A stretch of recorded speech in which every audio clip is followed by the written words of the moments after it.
Olá a todos, meu nome é Geraldo Júlio Pitzer Santos, sou professor aqui da Faculdade de Medicina de Petrópolis e hoje, dando continuidade ao nosso curso de anatomia, eu vou falar um pouquinho sobre anatomia do sistema genital feminino. É um assunto super importante, não só para a especialidade da ginecologia obstetrícia, mas para o médico generalista. Então, o médico generalista, ele precisa saber algumas estruturas e dominar a anatomia da pelve feminina, já que ele precisa fazer um diagnóstico diferencial de algumas doenças que vão acontecer, certo, na cavidade abdominal, e precisa realizar o tratamento de algumas disfunções genitais femininas, inclusive realizar alguns procedimentos, como a coleta de preventivo, que não é exclusivamente realizada pelo ginecologista obstetra. Então, o médico de família, o clínico, pode realmente fazer a coleta de preventivo e, com isso, ele tem que dominar a anatomia da pelve feminina e do sistema genital feminino, ok? Quais são os objetivos educacionais da nossa aula de hoje? A gente vai ter que diferenciar anatomicamente a pelve feminina da pelve masculina, identificar os componentes anatômicos do sistema genital feminino, identificar a relação anatômica entre os constituintes da pelve feminina. Isso é importantíssimo. Então, a gente vai estudar a pelve, certo? Os componentes do sistema genital feminino. Porém, o sistema genital feminino fica dentro da pelve em conjunto com outras estruturas de importância na pelve. Por exemplo, o reto, por exemplo, a bexiga. Então, eu tenho que compreender a relação anatômica entre esses constituintes da pelve feminina. A gente vai identificar as variações anatômicas da posição do útero. Isso também é importante do ponto de vista clínico. Para realizar o exame ginecológico, eu tenho que saber identificar a posição do útero nessa pelve. Eu vou ter que compreender a vascularização do útero e do ovário, certo? Em alguns procedimentos mais exclusivos em relação à ginecologia obstetrícia, quando eu for fazer uma retirada de algumas estruturas pélvicas, por exemplo, uma esterectomia ou uma oophorectomia, retirada do útero ou retirada do ovário, eu tenho que compreender essa relação anatômica e a origem vascular do suprimento dessas estruturas orgânicas, né? A gente vai compreender também as alterações do crescimento uterino na gestação. Isso aqui é importante para a gente conseguir datar a gestação baseada em uma idade gestacional, certo? Identificar o colo uterino e suas porções, né? Essa identificação do colo uterino, juntamente com as suas porções, tem uma importância significativa para a coleta do exame preventivo, para a realização do Papa Nicolau. Então, esses aqui são os objetivos educacionais da nossa aula de hoje. A gente vai tentar ser bastante sucinto, eu vou tentar sintetizar aqui o mais breve possível em relação à pelve feminina e o sistema genital feminino. Quando a gente estiver lá no hospital, na ginecologia obstetrícia, começando a cursar uma disciplina da saúde da mulher, geralmente eu dou uma aula, certo? No início do módulo, e essa aula é para revisitar os conteúdos anatômicos, mas esses conteúdos anatômicos já vão ser mais específicos em relação ao exame físico na ginecologia e na obstetrícia em relação a alguns procedimentos. Então, essa aula de hoje é uma aula inaugural, certo, em relação à pelve feminina. E quando vocês estiverem no quinto, sexto período, provavelmente eu vou voltar e vou revisitar esses conteúdos já num contexto clínico e em um contexto cirúrgico, ok? Bom, então, primeiro objetivo, a gente vai ter que diferenciar a pelve masculina e a pelve feminina, certo? Então, quando eu observo a estrutura óssea da pelve, ok? Eu vou relembrar que a pelve, né, ela é formada por uma grande estrutura óssea que nós chamamos de osso ilíaco. Então, o osso ilíaco é o osso do cíngulo do membro inferior, ou seja, é o osso da cintura pélvica, certo? Um osso importantíssimo. Esse osso, ele vai se articular anteriormente e vai ter uma articulação posterior. Anteriormente, o osso ilíaco, ele se articula numa região que nós denominamos sínfise púbica.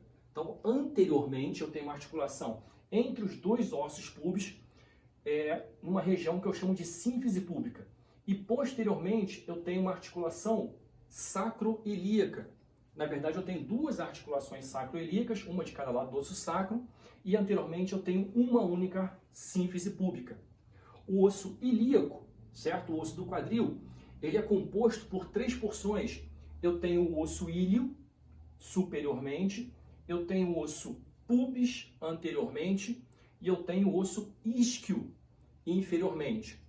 Então, osso ilíaco, composto por 3 porções. Superiormente eu tenho o osso íleo, inferiormente o osso isquio e anteriormente eu tenho o osso pubis. Se vocês observarem com atenção, a gente vai notar um grande forame, o maior forame do corpo humano, localizado também no interior do osso ilíaco, certo? Forame obturado. Então, forame importantíssimo do ponto de vista cirúrgico em relação à pelve feminina, que a gente não vai escrever muito essa estrutura aqui não. Porém, a gente vai falar muito do osso ilíaco hoje, certo? O osso ilíaco é um importante osso da pelve. Eu tenho uma outra articulação com o osso ilíaco, uma região que eu denomino de acetábulo, ou seja, a cabeça do fêmur, né, vai entrar nesta região e vai possibilitar a articulação da coxa com a pelve, formando ali, certo, o símbolo do membro inferior. Relembrando ainda, eu tenho aqui posteriormente o osso sacro, que na verdade é uma fusão das 5 vértebras sacrais, faz parte da coluna vertebral, e anteriormente ao osso sacro eu tenho uma projeção anatômica importante do ponto de vista da ginecologia e da obstetrícia, que eu chamo de promontório.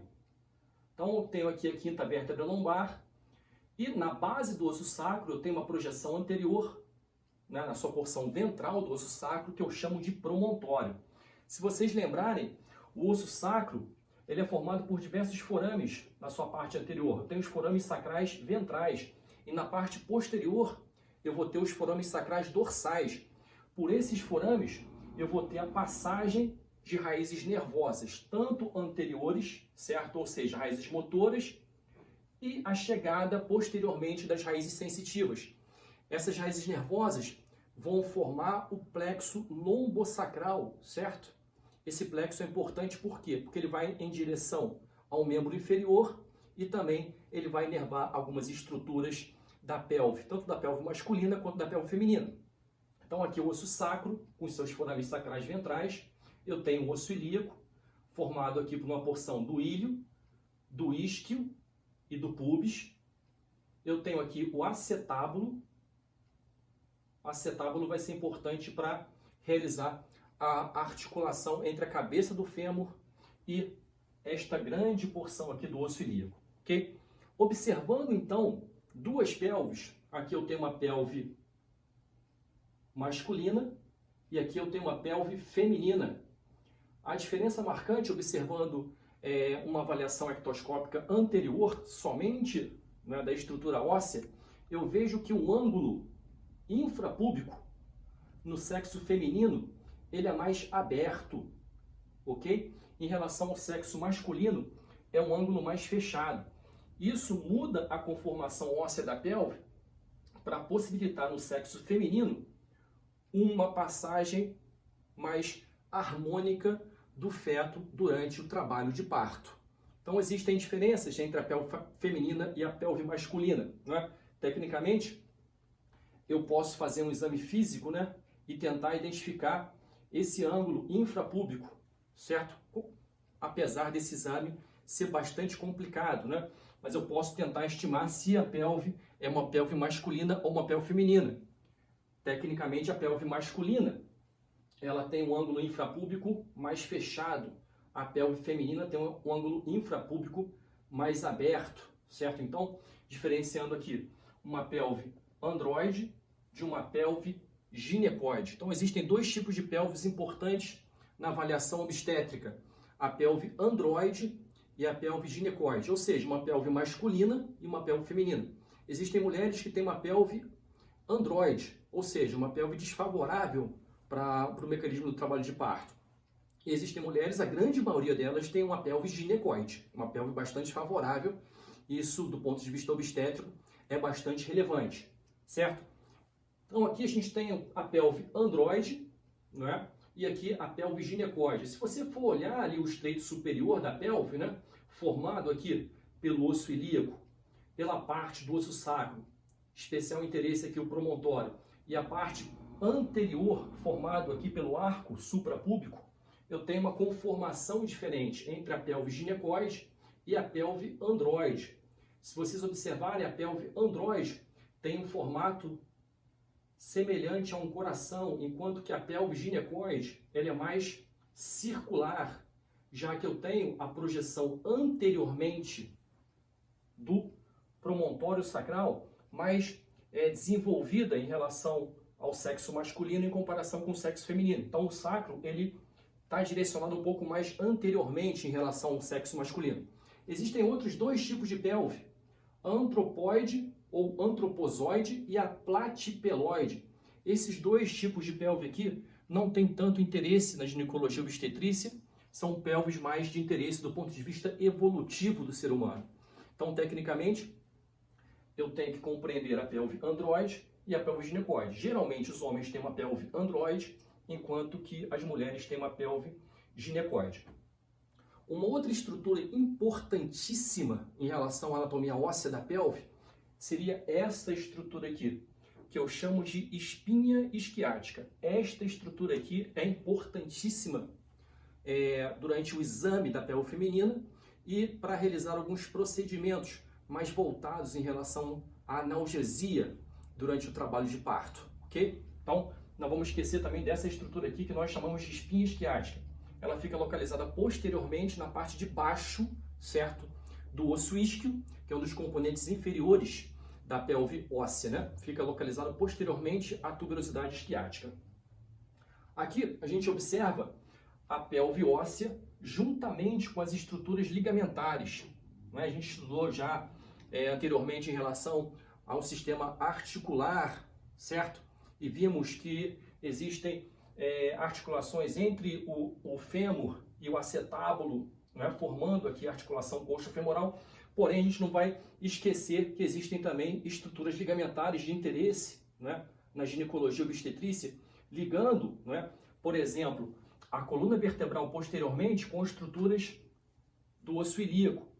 E anteriormente existem ligamentos também unindo estruturas do próprio osso ilíaco, né? Por exemplo, eu tenho aqui a espinha ilíaca anterosuperior, que é facilmente palpável, e eu tenho aqui o osso pubis com seu tubérculo púbico, também é fácil palpar.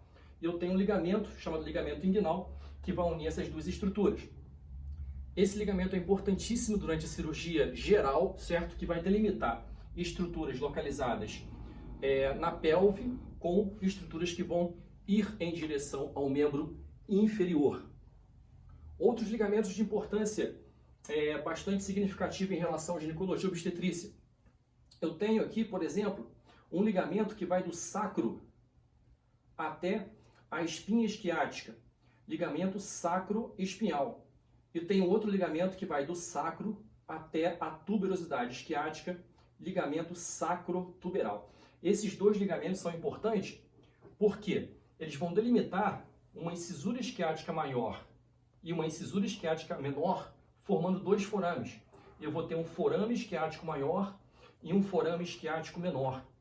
Este forame isquiático menor tem uma importância bastante significativa, já que vai ser o local onde você vai ter a passagem de um importante nervo do plexo lombosacral, que seria o nervo pudendo. Então, o nervo pudendo vai atravessar pelo forame isquiático menor, antes de chegar nas estruturas que vão ser inervadas por ele, inclusive o períneo. Ok? Então, observando aqui o osso ilíaco, né, uma vista lateral, eu vou identificar aqui a espinha isquiática, a tuberosidade isquiática aqui embaixo, ok? Entre a espinha isquiática e o osso sacro, eu vou ter o ligamento sacroespinhal. E entre o osso sacro e a tuberosidade, eu vou ter o ligamento sacrotuberal, certo? Então, dividindo aqui, não é, a incisura isquiática maior e um grande forame formado por esses ligamentos também, certo? Forame isquiático maior e aqui dividindo a incisura isquiática menor junto com esses dois ligamentos, formando aqui um grande forame, chamado forame isquiático menor, né? Esse forame isquiático menor, ele também é um dos componentes de um canal, chamado canal de Alcock. Por esse canal, eu vou ter a passagem do nervo por dentro, um nervo importante na ginecologia obstetrícia, ok? Bom, então a gente já viu divisões de diferenças entre a pelve masculina e feminina, a gente já viu os componentes ósseos da pelve feminina, juntamente com a coluna vertebral ali localizada posteriormente, o osso sacro, uma fusão das 5 vértebras sacrais, e agora a gente vai ver os componentes de todas as estruturas em conjunto, as estruturas morfológicas, componentes de uma pelve feminina. Então, aqui é uma imagem seccional de uma pelve feminina, certo? Onde eu consigo observar diversas estruturas nesta topografia aqui. Anteriormente, eu vou ter o osso pubis, ou seja, vou ter a região onde você vai ter a articulação entre os dois ossos pubis, né? Então, vou ter a sínfise púbica. Posteriormente, eu vou ter o sacro, componente aqui, né, da coluna vertebral. No ápice do sacro, eu vou poder encontrar também algumas vértebras coxígeas.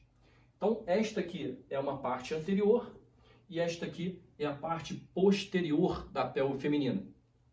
A gente consegue identificar aqui posteriormente o reto, né? E aqui embaixo a ampola retal e o ânus.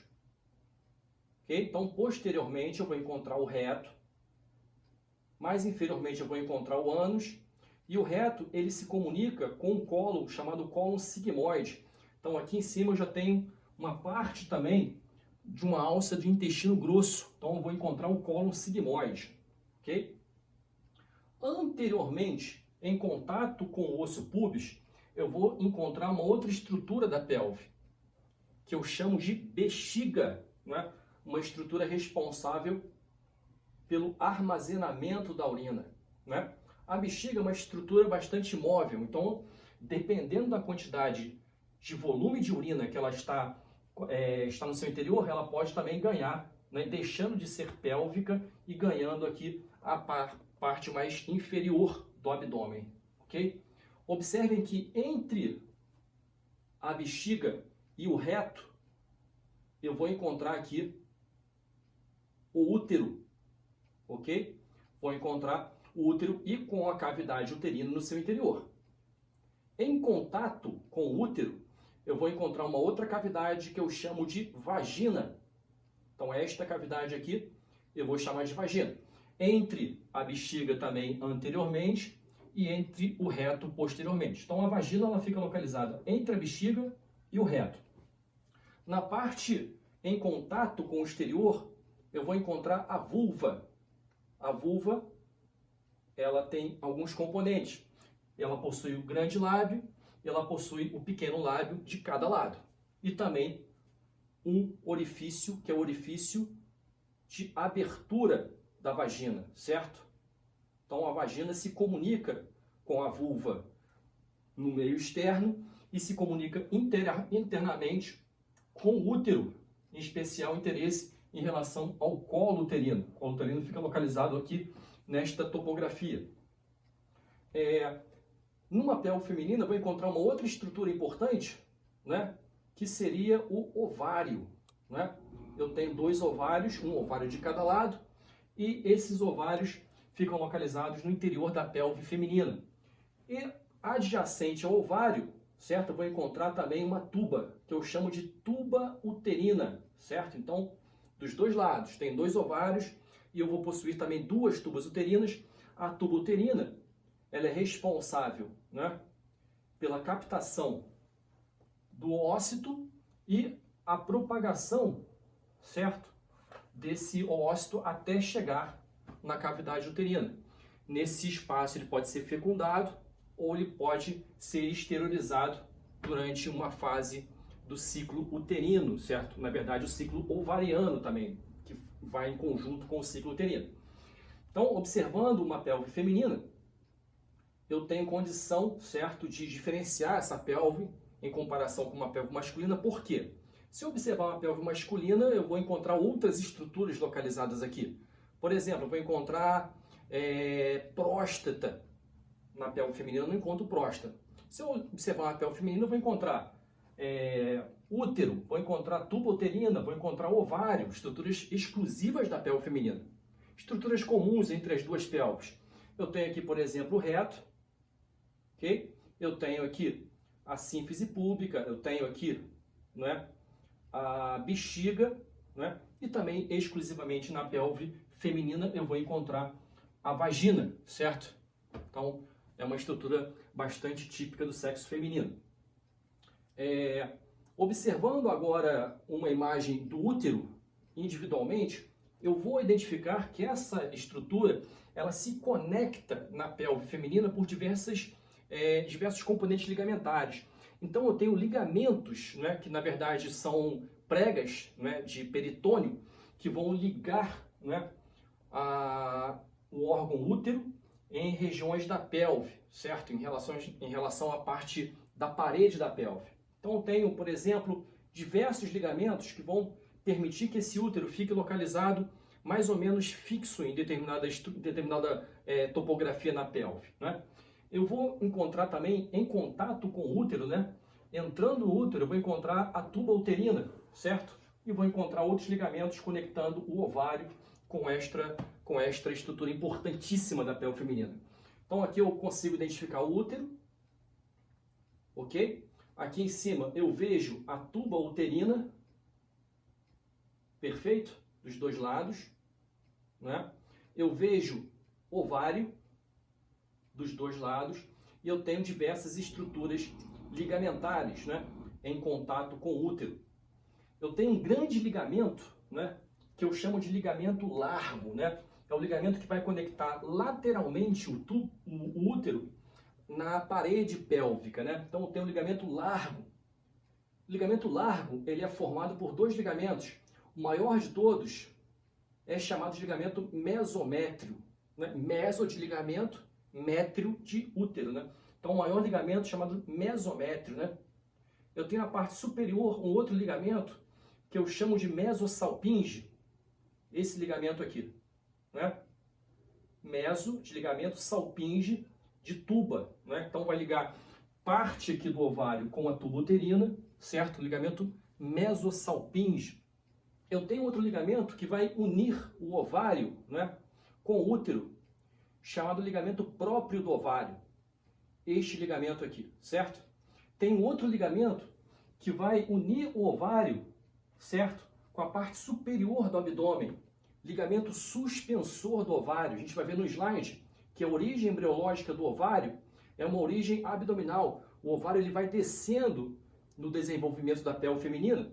E eu tenho aqui um ligamento, certo? Ligamento suspensor do ovário, que vai servir, né, de união dessa estrutura do sistema genital feminino, sistema endócrino também, certo? Com estruturas vasculares localizadas mais superiormente no abdômen, ok? Inferiormente, eu tenho o ligamento útero-sacro, certo? Que vai unir o útero com a parte posterior da pelve, ou seja, localizada posteriormente eu tenho o osso sacro. Então, consequentemente, eu vou ter um ligamento útero-sacro. E observem também uma estrutura que vai entrar em contato, né, com esses ligamentos e vai passar muito próximo ao útero, certo? Que é uma estrutura do sistema urinário, que eu chamo de ureter. Então, ureter dos dois lados. Esse ureter, ele atravessa, né, esses ligamentos, principalmente o ligamento largo, e vai chegar lá anteriormente na bexiga, passando aqui adjacente à estrutura do útero. Importância clínica e cirúrgica. Quando eu faço uma retirada de útero, certo? Uma histerectomia, por que eu faço uma retirada de útero? Eu posso ter algum tumor no útero. Eu posso ter um sangramento excessivo onde eu não consigo fazer o controle com o medicamento, certo? Então, muitas vezes eu tenho que retirar esse útero, não é? Quando eu faço uma histerectomia, eu tenho que tomar muito cuidado para não acertar, certo?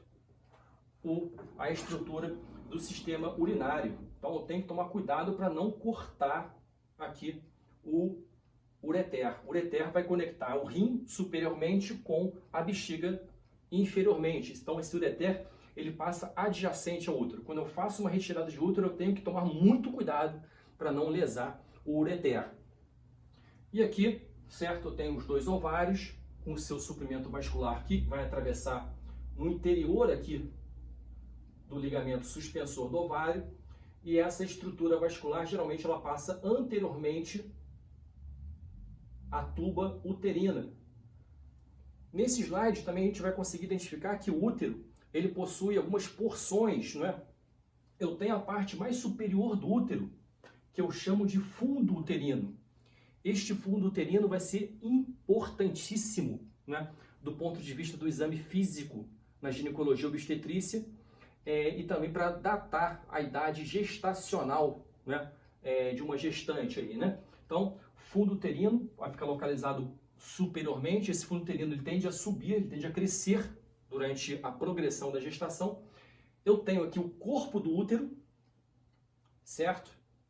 Eu tenho aqui o istmo do útero, a parte mais inferior, e finalmente aqui na parte inferior, inferiormente ao istmo, eu vou ter uma outra estrutura super importante que eu chamo de colo uterino. Então, voltando aqui um slide, eu vou ver que em contato com a vagina, certo? Ou seja, a cavidade vaginal está localizada aqui. Em contato com a vagina, eu tenho uma estrutura que eu chamo de colo uterino, ok? Eu tenho o fundo do útero, voltado superiormente, eu tenho o istmo, certo? Já voltado na parte mais baixa do útero, em contato aqui com o colo, certo? E eu tenho aqui o corpo uterino. Observando também o útero, eu vou entender que ele possui alguns componentes histológicos, né? Eu tenho estratigrafia do útero. Eu tenho a parte de dentro do útero, que eu chamo de endométrio, ok? Ou seja, é a parte funcional do útero durante os ciclos uterinos. Quando eu tenho um ciclo uterino, eu vou ter modificações no endométrio, né? Eu vou ter uma parte proliferativa, uma parte secretória, certo? Até chegar o momento que você vai ter a menstruação. Eu tenho uma grande parte muscular, né? Uma grande parte espessa, né? De músculo liso, que eu chamo de miométrio, certo? Mio de músculo, métrio de útero, né? Então eu tenho miométrio e na parte periférica eu tenho perimétrio, né? Que na verdade é recoberto por uma prega de peritônio, ok? Observando também nessa imagem, eu vou identificar que o peritônio, uma estrutura que vai revestir a parede abdominal, vai envolver algumas estruturas também na pelve, né? Vai envolver aqui, por exemplo, alças de cólon sigmoide, né? E ele vai se refletir, né, na parte posterior em contato aqui com o reto. Vai se dobrar, vai passar por cima do útero, certo? E vai se projetar lá em direção anteriormente até o seu folheto começar a ascender na parede abdominal anterior. Então eu tenho o peritônio, que vai revestir as estruturas, certo, da pelve feminina, revestindo aqui a parte do útero e passando aqui também na parte superior da bexiga. Observando essa imagem, eu vejo que eu tenho dois grandes recessos, né? Eu tenho um recesso reto-uterino, ou seja, um recesso entre o útero e o reto, né? Eu posso ter um recesso entre o útero e a bexiga, que eu chamo de recesso útero-vesical, e dependendo do tamanho da bexiga, se essa bexiga crescer muito, eu posso ter um outro recesso, que eu chamo de recesso pulbovesical. Dentre esses recessos da pelve feminina, o mais importante seria este recesso aqui, que é o recesso reto-uterino, entre o útero e o reto, certo? Esse recesso é super importante. Quando eu tenho algum processo inflamatório na pelve feminina, geralmente o acúmulo de secreção de líquido, pus, sangue, vai se localizar nesta região, no recesso reto-uterino. É tão importante que ele tem um nome específico, ele é chamado de fundo de saco de Douglas, certo? E muitas vezes ele dá um diagnóstico de um processo inflamatório. Por exemplo, se eu tiver uma gravidez ectópica rota, uma gravidez na tuba uterina, essa gravidez romper, geralmente eu tenho um acúmulo de sangue em um processo inflamatório aqui no fundo de saco de Douglas. Então, a gente vai fazer uma ultrassonografia muitas vezes e o médico ultrassonografista, o radiologista, vai observar, né, e vai estudar esse fundo de saco de Douglas e ele vai identificar se tem alguma ocupação, né, sugerindo algum processo inflamatório na região ou não, certo? Isso vai dar uma ênfase em relação ao diagnóstico de processos inflamatórios na pelve feminina, ok?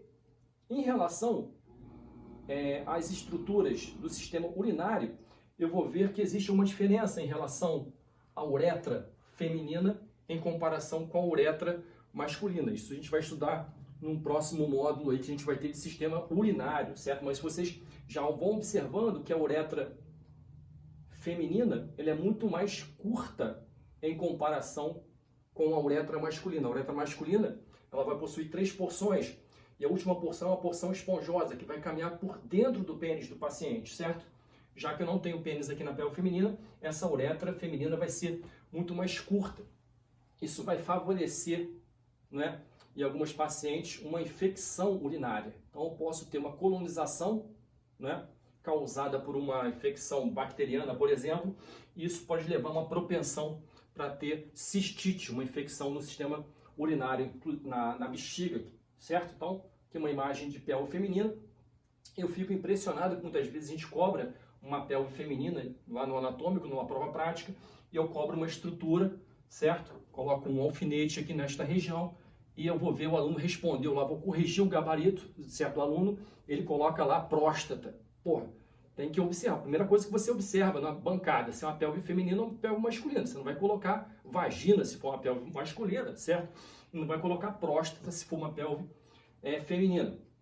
Ok? Uma outra coisa que a gente identifica com uma certa frequência é a confusão entre vulva e vagina. Então, a vulva fica localizada aqui, certo? Em contato com o meio externo, certo?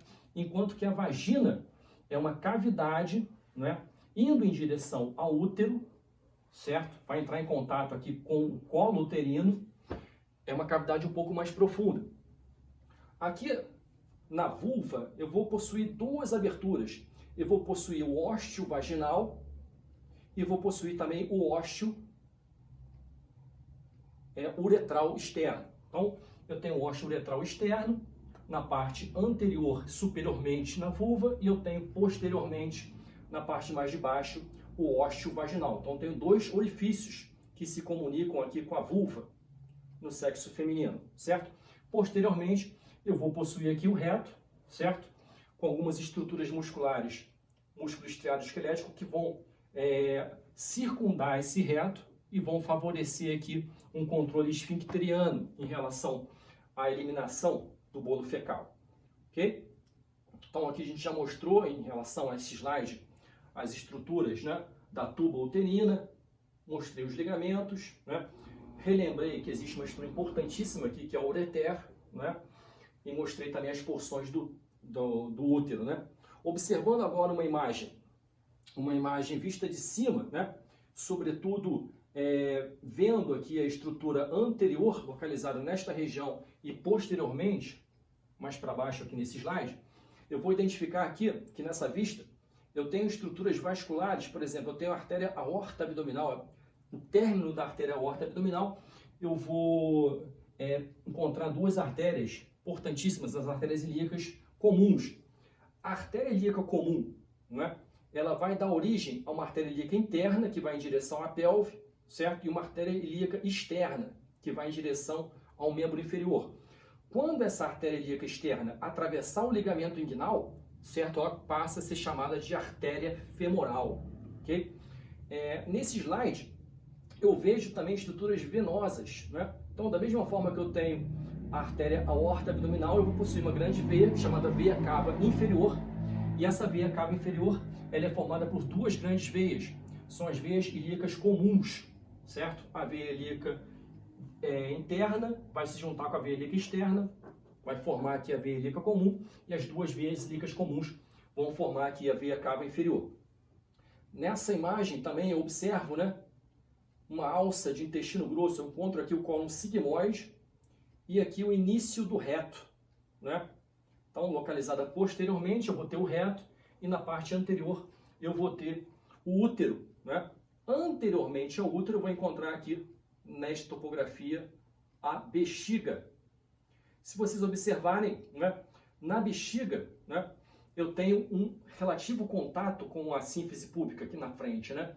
E o útero, em posição anatômica normal, ele é voltado em direção anterior, certo? Então ele é voltado para frente, em contato, tem contato íntimo com a bexiga. Um outro ligamento que é super importante, que eu não falei ainda, né? É um ligamento chamado ligamento redondo. Este ligamento aqui, certo? Que é um dos ligamentos que conectam aqui a parte superior do útero, né? Ele vai atravessar aqui o canal inguinal e vai se esterilizar na região mais superficial, com os grandes lábios, né, da vulva. Então, um ligamento importantíssimo, ligamento redondo, ligamento topográfico na região. Importante esse ligamento, principalmente na especialidade da ginecologia obstetrícia. Muitas vezes, quando eu faço um procedimento para realizar uma esterilização na paciente, né, o paciente não quer ter mais filho. Então, um dos procedimentos que eu posso realizar é uma laqueadura tubária, certo? Eu tenho que tomar cuidado porque esse ligamento ele se assemelha muito com a tuba uterina, ok? Então, muitas vezes eu posso ligar o ligamento redondo e deixar a tuba uterina íntegra. Consequentemente, o que vai acontecer? A paciente pode engravidar posteriormente, né? Isso não vai ser legal para ninguém, ok? Então, aqui a gente consegue ver o ovário. Eu vejo aqui a artéria ovariana, certo? Juntamente com as duas veias ovarianas, essas estruturas vasculares vão estar circundadas pelo ligamento suspensor do ovário, né? Eu tenho aqui posteriormente o ligamento útero-sacro, né? O ligamento mesométrio. Aqui eu tenho mesosalpinge. E aqui superiormente eu tenho o ligamento suspensor do ovário, ok? Posições variáveis uterinas, né? Normalmente eu tenho uma posição mais comum do útero, que é o útero e antiversoflexão, ou seja, o útero ele está fletido anteriormente, está dobrado anteriormente no seu próprio eixo e também está voltado anteriormente em direção à bexiga. Então a posição normal do útero é uma posição em AVF, que eu chamo de antiversoflexão. Eu posso encontrar o útero não voltado para frente, voltado para trás, certo? Esse útero eu vou chamar de útero retrovertido. Qual que vai ser a importância disso? Quando eu for realizar certo toque e tentar palpar o útero aqui, próximo à sínfise púbica, eu vou pressionar aqui o colo uterino e esse útero não vai se encontrar aqui com a minha outra mão, certo? Então, eu vou notar que não tem a palpação anterior do útero, então pode ser que esse útero não está voltado para frente. Esse útero pode estar retrovertido. É uma condição, uma variação muito comum, geralmente não causa nenhuma significância em relação ao prognóstico da paciente, mas pode ser que a paciente tenha uma certa dificuldade para engravidar. Então a gente tem que fazer uma orientação mais específica dessa paciente que tem útero retrovertido. Existem algumas literaturas que falam que tem uma chance maior de ter endometriose em paciente que tem útero retrovertido, certo? Então, o útero retrovertido é uma posição não anormal, mas uma variação anatômica em relação à posição uterina. Eu posso ter o útero, certo? Fletido excessivamente no seu próprio eixo, que também seria uma variação, né? Então, o colo uterino, ele fica localizado nesta variação mais posteriormente, pode ter uma certa dificuldade para achar o colo uterino durante o toque e durante a inserção de um espéculo vaginal, certo? Dependendo do aspecto do útero, certo? Vai causar uma certa dificuldade. E aqui, certo? Uma posição intermediária, não tem tanta flexão por cima da bexiga, ok? Então, o útero pode se afastar mais do que o normal em comparação com o seu contato com a bexiga. Então, são variações anatômicas de posição do útero. Na prática, eu vejo duas coisas. O útero em antiversoflexão, tá normal, posição normal, e o útero em retroversão, certo? O útero voltado posteriormente, ao invés de estar voltado anteriormente por cima da bexiga. Então, duas posições do útero.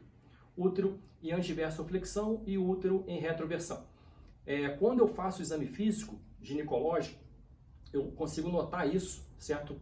Baseado no meu toque uterino, né? E baseado na minha avaliação das estruturas pélvicas, inclusive a gente coloca no prontuário, né? O útero está em antiversoflexão ou em retroversão. Então tem que escrever isso no prontuário, baseado no meu exame físico. É importante, quando você chegar na ginecologia e obstetrícia, lembrar que pode ter essa variação de posição do útero, que é o útero retrovertido.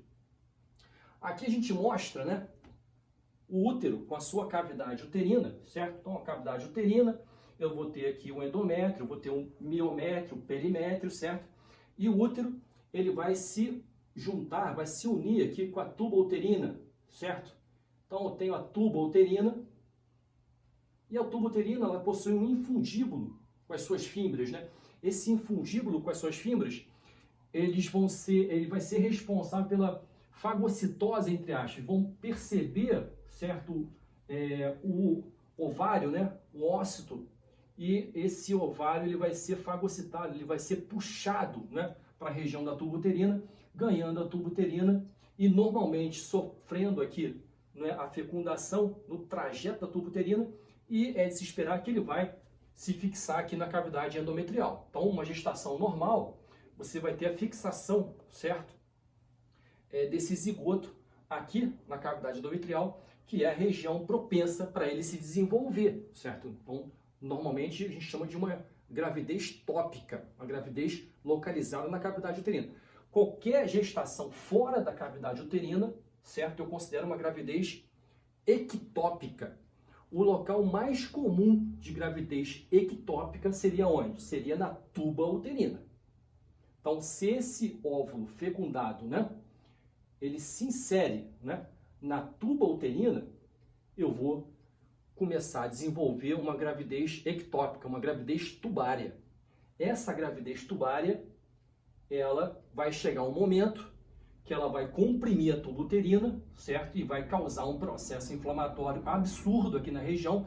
A paciente vai começar a ter dor, muita dor na região pélvica, certo? Cursa também com sangramento, já que o processo inflamatório vai liberar algumas secreções, né, que vão ganhar aqui a cavidade uterina e vão ser exteriorizadas pela vagina, então tem sangramento, certo? Se não tratado, eu começo a ter febre, processo inflamatório, e realmente eu tenho que dar um diagnóstico de certeza e de forma mais precoce possível. Por quê? Se eu der um diagnóstico muito precoce, eu posso tentar preservar a tuba uterina, né? Eu posso fazer um tratamento medicamentoso, geralmente é um tratamento medicamentoso que o paciente tem que estar internado, certo? Que é com metotrexate, medicação que tem diversos efeitos colaterais, tem que tomar cuidado para fazer a medicação, então tem que estar internado. E essa medicação pode absorver, certo, esse conteúdo gestacional, mantendo íntegra a tuba uterina para possíveis gestações futuras, certo? Se eu não fizer o diagnóstico precoce, o que acontece? Eu posso ter um rompimento da tuba uterina e, consequentemente, eu vou ter uma peritonite. Eu vou ganhar essa secreção, né, na cavidade abdominal também, certo? E com isso vai levar a uma condição muito mais drástica e, tecnicamente, eu vou ter que fazer uma correção cirúrgica. Faço uma cirurgia, né, tenho que corrigir essa tuba uterina. Muitas vezes eu não consigo preservar a anatomia da tuba uterina, já que eu vou ter um processo inflamatório, até no pós-operatório isso vai estar bastante complexo na região aqui, né? Então, importantíssimo, não vi nenhuma, nem duas, nem três, nem 5 vezes não. Vi inúmeras pacientes que chegam na emergência, geralmente adolescente, mas isso não tem muito a ver com a idade, né? Muita dor em fossa ilíaca direita, não é? E vai lá para a cirurgia, então muitas vezes faz o diagnóstico de suspeita de uma apendicite aguda, certo? E esquecem que a paciente tem tuba uterina, que pode estar grávida, certo? E muitas vezes submete a paciente a uma apendicectomia e na hora da apendicectomia vê que, na verdade, o apêndice está íntegro, que acontece uma gravidez tubária, certo? Então, tomar cuidado com isso. Diagnóstico diferencial, certo? De dor abdominal em baixo ventre, principalmente localizado em fossa ilíaca direita ou esquerda, seria uma gravidez ectópica. Se for uma dor abdominal absurda, geralmente rompeu a tuba uterina e parece com apendicite aguda, principalmente se for direita, inclusive com sinais de irritação peritoneal, certo? Como é que eu faço o diagnóstico diferencial, então? Eu faço o diagnóstico baseado na história clínica e realmente posso pedir um beta-HCG, que é um hormônio de gonadotrofina coriônica humana, que é o hormônio específico da gestação. Então, beta-HCG é positivo. Opa, tá grávida, certo? Então pode ser uma gravidez ectópica. Então penso logo em uma prenese ectópica rota e programo ali um tratamento tentando, né, preservar a tuba uterina. Eu vou ver também nessa imagem que a tuba uterina, né, eu tenho uma ampola, eu tenho, né, a parte intermediária, né, da tuba uterina, tem um ósseo aqui, que é o ósseo da tuba uterina, que vai se comunicar aqui com o útero, e eu tenho um infundíbulo da tuba uterina. Um infundíbulo, ampola, né, e o istmo, e o corpo aqui, né, da tuba uterina, certo? Então, algumas porções da tuba uterina, geralmente, né, quando eu tenho a fecundação, eu tenho a adesão, certo? Do óvulo fecundado, normalmente aqui, certo? Nessa região da cavidade uterina. Eu posso ter uma adesão aqui no istmo, vai ser uma gravidez tubária, certo? Eu posso ter uma adesão aqui na ampola da tuba uterina, também vai ser uma gravidez tubária. Ou posso ter uma adesão aqui no infundíbulo, também vai levar a uma gravidez tubária. Posso ter uma adesão aqui próxima, aqui no ósseo da tuba uterina? Posso. Vai causar um certo desconforto, né? Pode ser que crescendo esse saco gestacional, eu posso comprimir aqui estruturas ainda da tuba uterina, levando aqui uma repercussão bastante drástica, né? Inclusive, eu posso ter, não é, a aderência, né, a adesão desse óvulo fecundado, né? Eu posso ter a adesão em qualquer região, inclusive no próprio ovário. Se for um espermatozoide muito rápido, né, muito apressado, ele vai ganhar rapidamente a tuba uterina, vai caminhar pela tuba uterina, vai chegar aqui na cavidade peritoneal, vai quase entrar aqui no ovário e vai fecundar ele próximo à saída do ovário, né? Então esse óvulo fecundado ele pode se aderir no próprio ovário, causando aqui uma gravidez ectópica, né? Tecnicamente ele pode se aderir em qualquer região da cavidade peritoneal. Então, inclusive, tem gravidez aqui ectópicas localizadas dentro da cavidade peritoneal, causando uma repercussão bastante drástica, né? Se esse óvulo fecundado chega até a parte quase que externa do útero, se adere também aqui na região cervical, isso pode dar problema, certo? Uma gravidez cervical, então isso vai comprometer certo crescimento desse concepto e, consequentemente, também as membranas ovulares, inclusive o suprimento vascular pode estar comprometido. Então, lembrar que esse óvulo fecundado, né, ele pode se aderir em qualquer região, certo, da cavidade peritoneal. O ovário, lembrando, né, em relação à anatomia e fisiologia, que é o único órgão do corpo humano que fica localizado dentro da cavidade peritoneal, certo? Então, um órgão importantíssimo, ele está dentro da cavidade peritoneal, já que ele vai permitir, certo, a eliminação desse óvulo, né, para o meio externo e, consequentemente, se for fecundado, esse óvulo vai aderir aqui no endométrio. O ideal é que ele fique aqui no endométrio, que leve uma gestação tópica, certo? Então, porções da tuba uterina, eu tenho o infundíbulo, a porção mais próxima do ovário, eu tenho a ampola e eu tenho o istmo. E eu posso ter uma outra porção, que seria o ósseo da tuba uterina, né? O ósseo que vai comunicar a tuba uterina com a porção entre o fundo e o corpo do útero, ok? Quando eu quero fazer uma laqueadura tubária, eu posso utilizar duas técnicas. Eu posso fazer o corte, né, dessa tuba uterina, né? Eu posso afastar essas duas extremidades. Ou eu posso fazer um corte e posso unir essas duas extremidades, né? Então são duas técnicas conhecidas. Uma eu chamo de Uchida e outra eu chamo de Pomeroy. A cicatriz é a mesma, é a fanistil, a mesma cicatriz da cesariana, certo? Eu vou acessar, não é, a tuba uterina por esta topografia e vou fazer a laqueadura. E, consequentemente, a paciente não tem uma chance muito menor de engravidar no futuro. Pode ser que ela faça uma reconstrução da tuba, é possível isso, mas geralmente a gente considera que é uma cirurgia que não tem volta, certo? Então, o paciente tem que ter muita ciência para estar escolhendo esse tipo de esterilização e, inclusive, tem que passar por um planejamento familiar antes, para estar com plena ciência, tem que preencher um protocolo bastante restrito para não ter problemas no futuro, inclusive para o médico, né? Então, existem dois tipos de cirurgia, a Uchida e a Pomeroy. Existem outras cirurgias que você pode fazer também utilizando aqui a abertura da cicatriz umbilical, certo? Então, cirurgias que podem ser feitas rapidamente pela cicatriz umbilical, acessando aqui a tuba uterina, se pesca ela lá, faz a laqueadura e o paciente fica com uma mínima cicatriz, ok? Relembrando, né, que a pelve feminina, ela possui vascularização. E aqui eu coloquei esse slide, basicamente para lembrar que na cavidade abdominal eu tenho um músculo chamado músculo reto abdominal. E esse músculo, posteriormente, ele possui algumas artérias que vão estar em contato com ele, certo? Então eu tenho a artéria epigástrica inferior e eu tenho a artéria epigástrica superior. A epigástrica inferior é ramo da artéria ilíaca externa e a epigástrica superior é ramo da artéria torácica interna, ou artéria mamária. Isso é importante porque quando eu vou fazer uma cirurgia para acessar a região pélvica feminina, uma cesariana, por exemplo, né? Eu faço a incisão transversa, porém somente na pele e tecido subcutâneo. Eu não corto o músculo reto abdominal, certo? Quando eu chego na bainha do reto, eu vou encontrar a linha alba, aí sim eu faço uma incisão mediana, afasto os dois músculos retos e acesso à cavidade, certo, pélvica. Consequentemente, eu posso abrir também, se for a necessidade, a cavidade uterina, né?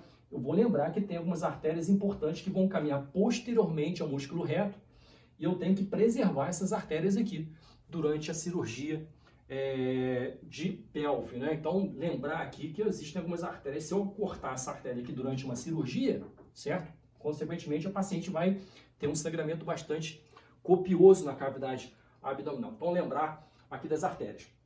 Outra coisa interessante, aqui na artéria aorta abdominal, certo? Uma grande artéria localizada no abdômen, próximo aqui às artérias renais, então localizadas bem em cima, eu vou ter a saída das duas artérias gonadais, certo? Que no sexo feminino são chamadas de artérias ovarianas.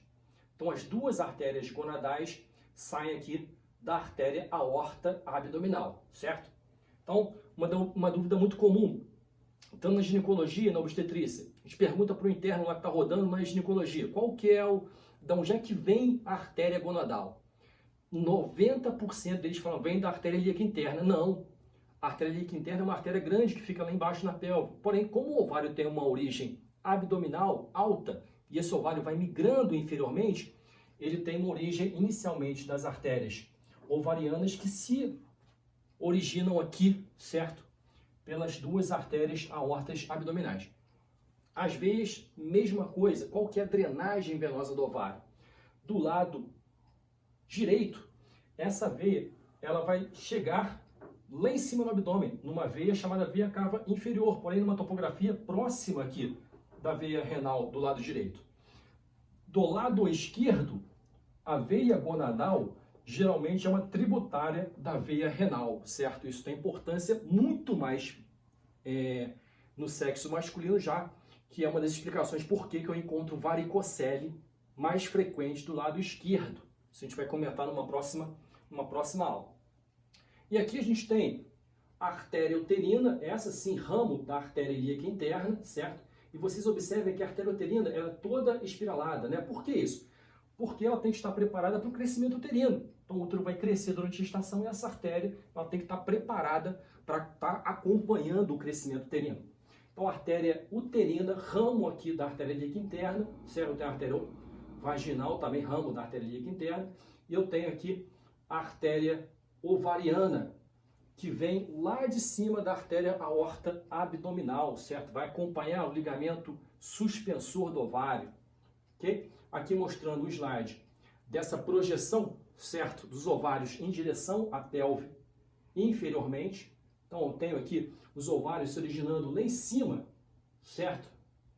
Na cavidade abdominal, esses ovários vão descer e vão se localizar aqui na pelve em contato com a tuba uterina. E aqui uma outra projeção mostrando, né, o ligamento redondo do útero, né? O ligamento redondo do útero vai atravessar aqui o canal inguinal, formando aqui os grandes lábios, né? Então, a projeção dos grandes lábios, ela embriologicamente é formada aqui pelo ligamento redondo. Os rins, eles têm uma origem pélvica, então eles vão subindo em relação ao crescimento do indivíduo. Ao contrário dos ovários que têm uma origem abdominal alta, e esses ovários vão descendo durante o desenvolvimento embriológico, né? Lembrando aqui na cavidade abdominal, vocês vão ter uma aula sobre isso, mas existe uma grande prega de peritônio, certo? Que é chamado de aumento maior. Esse aumento maior, ele vai ficar localizado, né? Assim como o avental vai estar revestindo as estruturas do abdômen e vai ter uma função importante. Ele vai tentar tamponar, ele vai se direcionar para um processo inflamatório, tentar bloquear fisicamente esse processo inflamatório.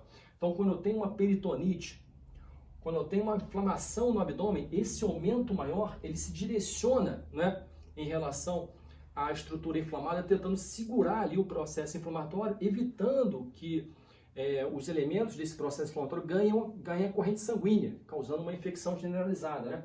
Quando eu faço uma cirurgia de pelve feminina, se eu faço uma cirurgia não no início do diagnóstico, mas posteriormente ao processo inflamatório, eu posso encontrar estruturas bastante comprometidas e aderidas por esse aumento maior. Então, esse aumento maior ele pode descer e pode se fixar em estruturas lá na pelve feminina, podem comprometer durante o processo cirúrgico. Mesma coisa, se eu tenho um apendicite, né, e eu não faço uma cirurgia precoce, né, consequentemente eu vou pegar um apêndice muito comprometido, inclusive pode ter comprometimento de alça intestinal, certo? E realmente esse aumento maior, ele desce na região pélvica, vai em direção ao processo inflamatório e vai comprometer bastante o meu ato cirúrgico.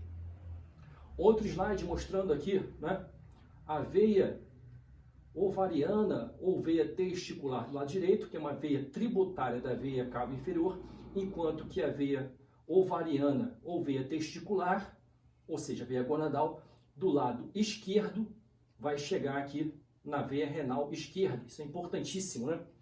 Aqui eu tenho outro slide mostrando posições, não é, em relação à variação anatômica, não é, de útero. Então, o normal seria uma posição e antiversão e antiflexão, certo? E posições aqui alteradas em relação ao útero. E uma coisa que eu posso encontrar principalmente na geriatria, pacientes idosas que têm uma fragilidade em relação ao diafragma urogenital, eu posso ter um prolapso uterino, certo? Então, o prolapso uterino é a não posição desse colo uterino na sua posição anatômica, certo? Ele pode estar entrando em contato com a cavidade vaginal, né? Mais inferiormente, ele pode chegar mais próximo aqui ao ósteo vaginal, ou ele pode se exteriorizar, certo? Em relação ao ósteo vaginal. Então, aquela paciente que geralmente também pode ter perda de urina, uma incontinência urinária, né? Coloco na posição ginecológica, falo para ela fazer uma manobra de Valsalva, né? E aumentando essa pressão abdominal, geralmente eu tenho a visualização do prolapso uterino, se esse útero não está na sua posição normal. Isso pode levar a um certo desconforto para a paciente. Inclusive, em algumas pacientes a gente indica uma cirurgia para colocar esse útero na posição normal, se tiver prognóstico gestacional. Se não, eu posso fazer uma cirurgia de retirada de útero. Como é que chama a cirurgia? Histerectomia. Cirurgia de retirada de útero. Aqui mostrando um toque, certo? Um toque vaginal, né? Quando eu faço um toque vaginal, eu também palpo aqui com o meu dedo o colo uterino. O colo uterino tem a mesma consistência de uma cartilagem do nariz, certo? Então, eu palpo o colo uterino e observo com a minha outra mão se o útero está na posição normal, certo? Ou seja, se é um útero em antiversoflexão, né? Normalmente eu não faço a palpação com toque retal, certo? Eu mantenho aqui os dois dedos, faço a palpação. Se ele não encosta aqui na mão anterior, opa, esse útero não está voltado para frente, está voltado para o outro lado, para trás, né? Então é um útero que provavelmente deve ser um útero retrovertido, certo? Mostrando aqui anteriormente a cavidade da bexiga e posteriormente o reto, né? Então aqui, né, eu tenho o útero, eu tenho a vagina e eu tenho o reto aqui na parte de trás. E também eu posso ter prolapso, né, de parede da bexiga, que é uma coisa muito comum, certo? O prolapso de parede da bexiga em direção ao períneo eu chamo de cistocele. Consequentemente, a paciente pode ter incontinência urinária, ela pode ter uma fragilidade, né, no diafragma pélvico, essa região, uma fragilidade da musculatura nesta região e, consequentemente, ela pode perder urina com muita facilidade. Além de ver aqui na região da vulva uma grande lesão tumoral, que na verdade seria a bexiga se esterilizando nesta região, certo? Eu tenho aqui, por exemplo, a bexiga e um prolapso, né, da parede da bexiga, do seu assoalho aqui, em direção, né, ao períneo, mostrando aqui uma cistocele. E eu posso ter também o prolapso do reto em direção também ao períneo, que eu chamo de retocele, certo? Também isso aqui também pode causar diversos desconfortos. Eu posso levar, por exemplo, a uma retenção do bolo fecal nesta região. Esse bolo fecal ele pode endurecer e pode causar uma obstrução intestinal, certo? Muito comum a gente observar isso em idoso que tem uma baixa ingestão hídrica, por exemplo, né? Eu posso ter prolapso também de alça intestinal, por exemplo. Eu posso ter um prolapso de alça de colo sigmoide, que a gente chama de enterocele. Então, quando a gente examina a região perineal e a vulva da paciente, a gente pode pesquisar também essas coisas. Isso é importante principalmente no paciente geriátrico, paciente idoso, certo? Nesse slide eu tenho comunicações anormais, que eu chamo de fístula, certo? Que são complicações que podem ser congênitas ou podem ser produzidas por um processo cirúrgico mal conduzido, né? Ou uma complicação cirúrgica. Então, das complicações cirúrgicas pode ser uma fístula. Uma fístula é a comunicação entre a bexiga, certo? E a vagina, uma fístula vésico-vaginal, certo? Eu tenho fístula entre a uretra e a vagina. Eu tenho uma fístula que vai levar o conteúdo vaginal diretamente para o períneo, certo? Eu tenho fístula entre o reto e a vagina. Então, são todas complicações, muitas vezes, de atos cirúrgicos localizados na pelve, né? Então, esta aqui tem especial interesse porque ela vai levar à contaminação da cavidade vaginal por germes que estão presentes no reto. Então, vai levar a infecções vaginais recorrentes, ok? Aqui uma imagem mostrando, né, a coleta do preventivo, né? Então, eu tenho um aparelho que eu chamo de espéculo. Eu vou introduzir esse espéculo na cavidade vaginal. Obviamente que eu tenho que ter certeza que a mulher não é virgem mais, certo? Não vou passar nenhum espéculo em virgem. Tenho que observar isso durante a minha história e durante o exame físico, né, em relação à virgindade da paciente. E eu vou estar observando com esse espéculo, vou abrir esse espéculo na cavidade vaginal, tem um foco luminoso que vai permitir que eu observe isso.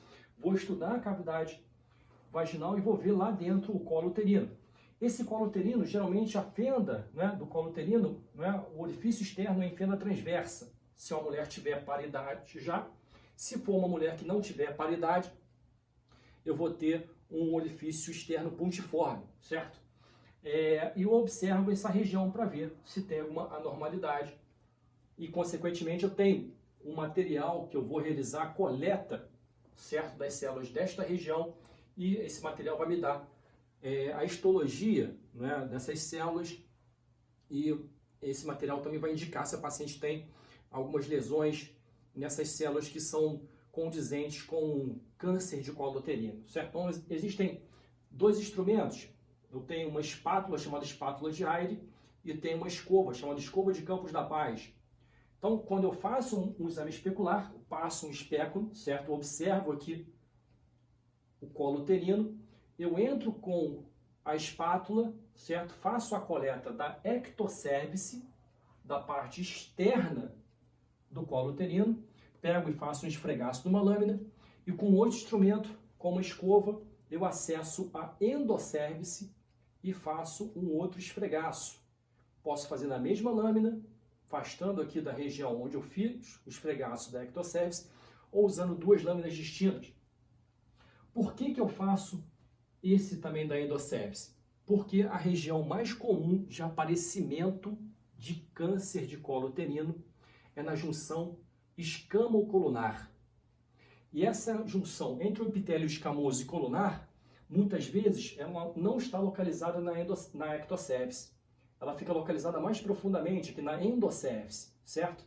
Então, eu tenho que colher o material bem dessa área para estar dando o diagnóstico de forma mais precoce possível em relação a um câncer de colo uterino, né? Uma outra coisa importante em relação à ginecologia obstetrícia. Quando eu tenho um processo inflamatório, vai ocupar aqui esse fundo de saco de Douglas, né? O recesso reto-uterino. Algumas pessoas falam recesso retro-uterino, também está certo, que vai ficar atrás do útero. Eu posso entrar com um instrumento ali e fazer uma punção, certo, dessa região, aspirando esse fluido. Esse fluido vai para o exame laboratorial, que vai me dar um indicativo, por exemplo, se eu tenho célula neoplásica, né? Posso ter inflamação e uma carcinomatose peritoneal, e com isso eu vou ter disseminação de células neoplásicas nessa região, né? E geralmente quando tem um processo inflamatório, né, oriundo de um conteúdo hemorrágico purulento, quando eu faço essa punção, obviamente vai vir pus ou vai vir também sangue nesta punção e consequentemente vai dar o diagnóstico de um processo inflamatório na pelve, né? Uma imagem mostrando aqui, né, um exame que é muito comum, né, que é um exame laparoscópico, né? Eu coloco câmera dentro da cavidade pélvica da paciente e observo as estruturas pélvicas, né? E com essa câmera, antes disso eu faço eu inflo um gás, né? Geralmente gás carbônico, eu inflo um gás aqui dentro e vejo aqui a cavidade pélvica. Consequentemente eu vou identificar o fundo uterino, vou identificar aqui na frente a bexiga, certo? A tuba uterina, ligamento redondo, certo? Tem o ovário aqui atrás e o reto, né? Observem a semelhança entre a tuba uterina e o ligamento redondo. Olha como é que parece. Então, não é raro de, ao invés de ligar a tuba uterina, ligar o ligamento redondo. Consequentemente, o paciente vai sair e daqui a 3, 4, 5 meses, 1 ano, vai ficar grávida. Poxa, eu queria fazer uma laqueadura tubária. O que aconteceu? Poxa, ligou o ligamento redondo, né? Inadvertidamente, né?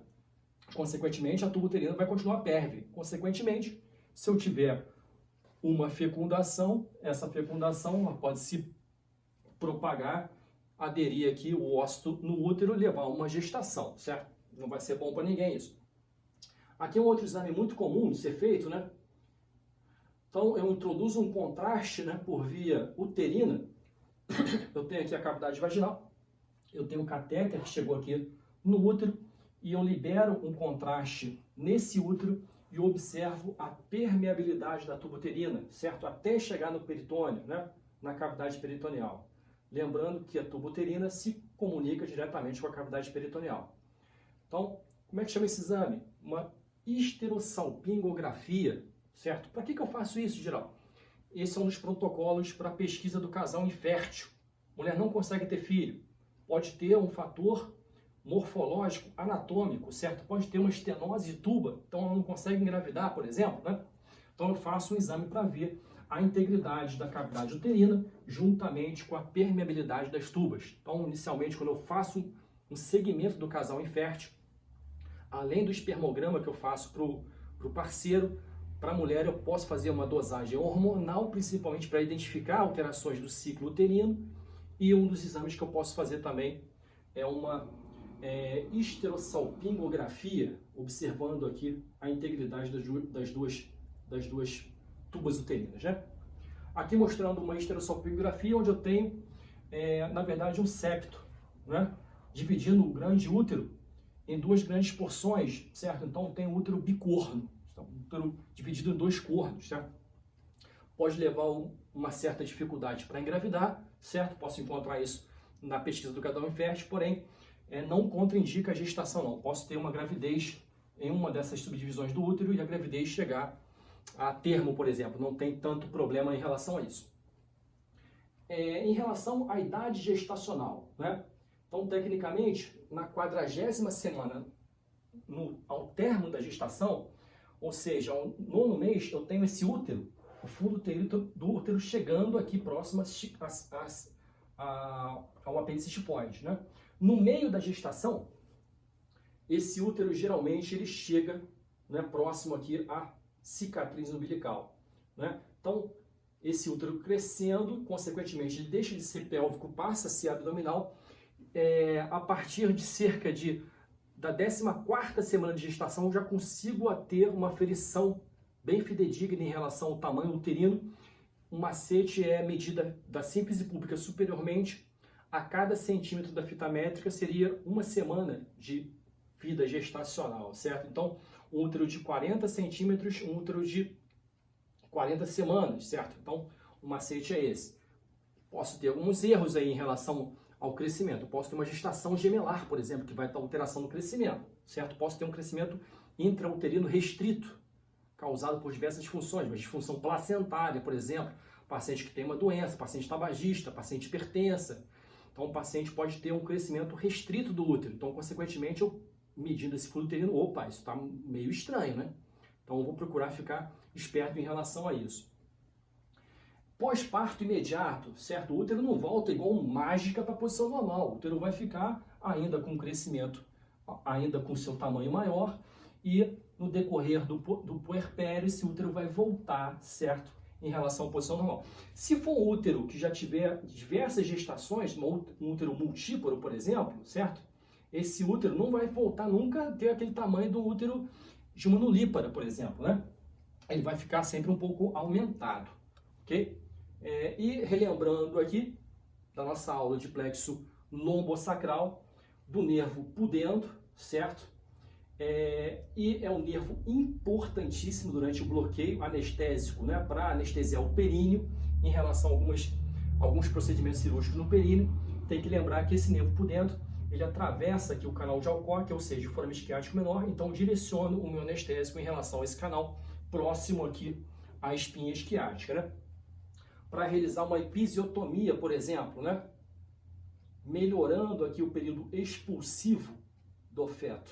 Então, uma apresentação cefálica, eu vou desenvolver um trabalho de parto, vai chegar um período expulsivo, eu preciso fazer uma episiotomia. Tem discussão de tudo quanto é jeito em relação a se faz ou se não faz, né?